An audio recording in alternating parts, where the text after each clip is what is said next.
मशरिक news के नाज़रीन आदाब। मगरबी बंगाल के मुसलमान सेकुलर ताकतों का साथ दें, तृणमूल कांग्रेस ने मुसलमानों को कोई शिकायत नहीं आई। इसी मौजू पे हमारी गुफ्तगू होगी, लेकिन आगे बढ़ने से पहले आपसे एक गुजारिश, अगर आपने अब तक मशरिक न्यूज़ को सब्सक्राइब नहीं किया है तो सब्सक्राइब करें और बेल आइकन ज़रूर दबाएं ताकि हर आने वाली वीडियो का नोटिफिकेशन बर वक्त आप तक पहुंच सके। चलिए आगे बढ़ते हैं। कांग्रेस ने मुल्क को आज़ादी दिलाई और उसके सदक़े में अरसा तक मरकज़ और रियासतों में उसकी हुकूमत रही, लेकिन वक्त गुजरने के साथ साथ इलाकाई पार्टियों ने उसकी जगह लेना शुरू की। 1990 ईस्वी के दहे में ज़ात पात मजहब और इलाके की बुनियाद पर सियासी पार्टियों का ज़हूर देखने में आया। शिवसेना, समाजवादी पार्टी, बहुजन समाज पार्टी, राष्ट्रीय जनता दल मुत्तहिदा, तृणमूल कांग्रेस, तेलुगु देशम पार्टी, कांग्रेस, राष्ट्रीय कांग्रेस और जनता दल सेकुलर कर्नाटक इसी सदाकत का मजहर है। सिर्फ मुसलमानों ने अपनी अलग पार्टी नहीं बनाई, जबकि मुल्क में उनकी तादाद 15% से ज़्यादा है और बहुत से इंतखाबी हलकों में उनकी तादाद 30% से भी ज़्यादा है। मुसलमानों की तादाद दलितों, कबाइल, यादव और मुतअद्दिद दूसरी ज़ातों से ज़्यादा है जिन्होंने अपनी पार्टियां बना रखी है। आसाम, केरला, तेलंगाना में मुसलमानों की इलाकाई पार्टियां मौजूद हैं, लेकिन उनका हल्का असर उन्हीं रियासतों तक महदूद है। मुल्कगीर सतह पर किसी मुस्लिम पार्टी का ज़हूर नहीं हुआ। इन हालात में अगर ऑल इंडिया मुस्लिम पार्टी का क़याम अमल में आया तो उससे पहली फुर्सत में पाकिस्तान नवाज करार दिया जाएगा।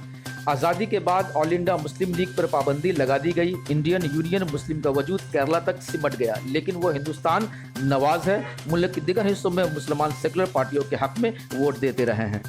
बहरहाल, जब से बीजेपी मुल्क में बरसर इक़्तिदार आई है, खुलकर हिंदुत्व पर अमल कर रही है, तो मुसलमानों पर मॉब लिंचिंग और हमले शुरू हो गए हैं। सोशल मीडिया पर भी मुसलमानों को निशाना बनाया जा रहा है और उन्हें गद्दार वतन तक करार दिया जा रहा है।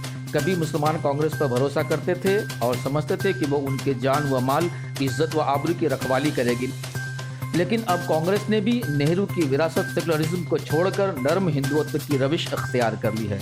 राहुल गांधी खुद को शिव के पुजारी की हैसियत से अपना तारुफ कराते हैं। कांग्रेस की मौकापरस्ती बेनकाब हो गई है और मुसलमान सेकुलरिज्म पर यकीन रखने वाले जो इस पर भरोसा करते थे अब उस पर मोतरस हैं। इस सियासी खला ने मुसलमान पर कुल हिंद पैमाने पर अपनी पार्टी कायम करने की अहमियत वाज़ा कर दी है। इसके जुलूम में हैदराबाद की ऑल इंडिया मजलिस इत्तेहादुल मुस्लिमीन हिंदुस्तानी मुसलमानों की आरजू बनकर उभरना चाहती है। हैदराबाद में तो एक अरसा से मजलिस एक बाअसर सियासी पार्टी है जिससे बहुत से मकामी इंतखाबात में जीत दर्ज की है और उसके बहुत से मेयर भी हुए हैं। अगर 2012 ईस्वी की बात करें तो 2012 ईस्वी में उसने महाराष्ट्र से और 2013 ईस्वी में कर्नाटक से मुकामी इंतखाबात में हिस्सा लिया और मुतअद्दिद सीटें जीती। 2017 ईस्वी के बल्दियाती इंतखाब में उसने 31 सीटों पर कब्जा किया। 2019 ईस्वी के आम इंतखाबात में उसने प्रकाश अम्बेडकर की दलित पार्टी के साथ इत्तेहाद में पहली एक पार्लियामानी सीट पर कब्जा किया। हाल में उसने बिहार असेंबली इंतखाबात में 20 सीटों पर मुकाबला किया, जिसमें से 5 सीटों पर उसे कामयाबी मिली। उसके अज़ाइम बुलंद हैं और अब वो 2021 में मगरबी बंगाल और उत्तर प्रदेश में भी मुकाबला करने जा रही है। ये किसी सियासी पार्टी का जमहूरी हक है कि वो जहां से चाहे इंतखाब में हिस्सा ले और अपनी ताकत को बढ़ाने की कोशिश करे, लेकिन उसे मुल्क और मुल्क के वसी तर मफादात में उस पर भी गौर करने की ज़रूरत है कि उसके इक़दाम से सेकुलर ताकतों पर ज़रब तो नहीं पड़ रही है और फ़िरका परस्तों के हाथ मजबूत तो नहीं हो रहे हैं।